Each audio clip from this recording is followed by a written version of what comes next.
Morning student. तो आज हम हमारा बीएससी फर्स्ट ईयर का यूनिट फर्स्ट स्टार्ट कर रहे थे, जिसमें हमने पढ़ा था कोशिका की संरचना एवं कार्य। तो बच्चों इसमें हमने प्लाज्मा झिल्ली के बारे में पढ़ रहे थे, जिसमें हमने काफ़ी सारी चीज़ें पढ़ी। हमने एक मॉडल के बारे में पढ़ा जिसका नाम था सैंडविच मॉडल। तो आज हम उस मॉडल के बारे में कुछ और चीज़ें जानेंगे, जैसे कि वो जो मॉडल था वो फेल हो चुका था क्योंकि उसमें कुछ कमियां थी। तो आज हम उस कमियों के बारे में जानेंगे और हम जानेंगे हमारे एक नए मॉडल के बारे में जिसका नाम था यूनिट मेम्ब्रेन मॉडल। तो चलिए पढ़ते हैं। हमारा जो पहला मॉडल था वो था सैंडविच मॉडल, जिसमें कुछ कमियां थी। वो कमियां क्या थी?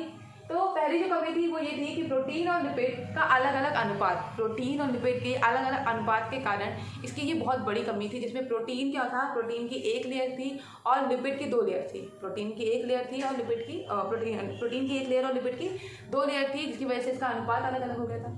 दूसरा कि पानी में घुलनशील पदार्थों का प्रवेश, कि पानी में जो पदार्थ घुलनशील होते हैं उनके प्रवेश में दिक्कत आने लगी थी। जैसे कि मैंने आपको बताया था कि लिपिड के 2 हिस्से होते हैं, एक हिस्सा होता है पानी में घुलनशील और एक होता है अघुलनशील।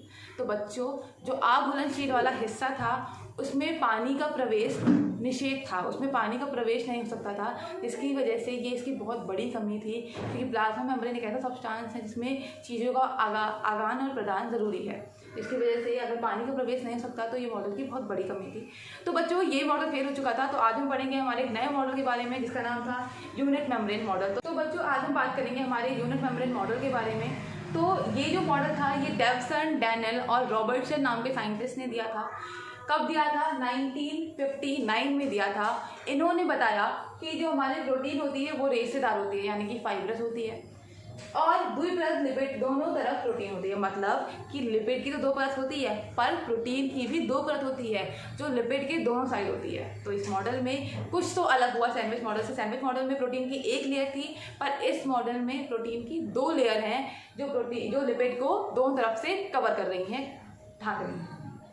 यह सुझाव दिया गया था कि यदि लिपिड शामिल हो तो कोशिकाओं की सतह तनाव की अपेक्षा बहुत कम होती है। बताया गया कि अगर लिपिड कम होगा तो कोशिका में जो सतह तनाव है वो बहुत कम होगा। ये भी बताया गया कि इस मॉडल में लिपिड बॉर्डर सिस्टम में प्रोटीन जोड़ने से सतह तनाव कम होता है, और अगर प्रोटीन जोड़ते हैं तो भी सतह का तनाव कम होता है। यानी कि अपरिचित उन्होंने बताया कि प्रोटीन की उपस्थिति इसमें आगमन होती है। मतलब उन्होंने प्रोटीन की उपस्थिति की सलाह दी। उन्होंने बताया कि इसमें बाइलेयर लिपिड के ऊपर 2 प्रोटीन की लेयर होती हैं, जो कि सैंडविच मॉडल से काफ़ी अलग था।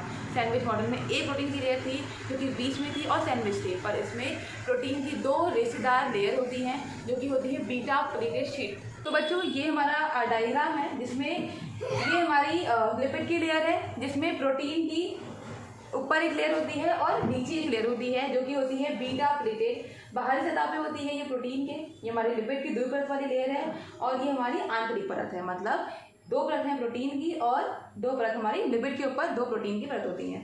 ये हमारे जलराशि से होते हैं, मतलब ये हाइड्रोफोबिक होता है, हमारा पानी में घुलनशील होता है, ये घुलनशील। बस बच्चों इतना पढ़ना है हम इसके बारे में। तो आगे हम पढ़ेंगे इसके लिमिटेशंस के बारे में, इसमें कुछ कमियाँ थी। Thank you.